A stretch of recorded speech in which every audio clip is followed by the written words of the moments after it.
Hello everyone. तो हम आज बात करने वाले हैं खेसारी लाल यादव जी और शिल्पी राज का एक बहुत ही बेहतरीन सॉन्ग के बारे में, जिसका पोस्टर आ चुका है और फुल वीडियो सॉन्ग का रिलीज डेट भी आ चुका है।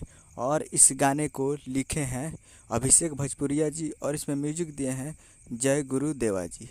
और इस गाने को गाए हैं खेसारी लाल यादव जी और शिल्पी राज जी, जो कि आपको स्क्रीन कवर दिखाई दे रहा है। जिस सॉन्ग का टाइटल रखा गया है गजबे कमर, जिसका टाइटल है गजबे कमर। और वीडियो में खेसारी लाल यादव जी और रानी एक्ट्रेस जी, फिट में है रानी एक्ट्रेस जी।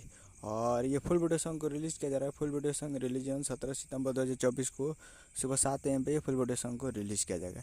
यानी परसों 17 तारीख को सुबह 7 बजे फुल वीडियो सॉन्ग के लिए तैयार रहिएगा और ये फुल वीडियो सॉन्ग को रिलीज़ किया जाएगा। और अभिषेक भोजपुरिया जी इस गाने को लिखे हैं, बहुत ही बेहतरीन, और कंपोज भी अभिषेक भोजपुरिया जी की हैं। अभिषेक भोजपुरिया जी जो भी गाना लिखते हैं बहुत ही तगड़ा लिखते हैं। तो आप लोग तैयार रहिएगा। और ये चुनमुनिया भी वही गाना लिखे थे, बहुत ही बेहतरीन था। और इसके लिए भी 17 तारीख को सुबह 7 बजे तैयार रहिएगा फुल वीडियो सॉन्ग को देखने को, यानी परसों। यही अपडेट था। मैं करूँगा वीडियो चलाओ, चैनल को सब्सक्राइब करके बेल आइकन बजे तक, ताकि ऐसे खेसारी लाल यादव जी के लेटेस्ट में आते रहें। वीडियो चलाओ, वीडियो को लाइक कीजिए, चैनल को सब्सक्राइब कीजिए। मिलते हैं अगले वीडियो में, तब तक के लिए जय हिंद, जय भोजपुरी।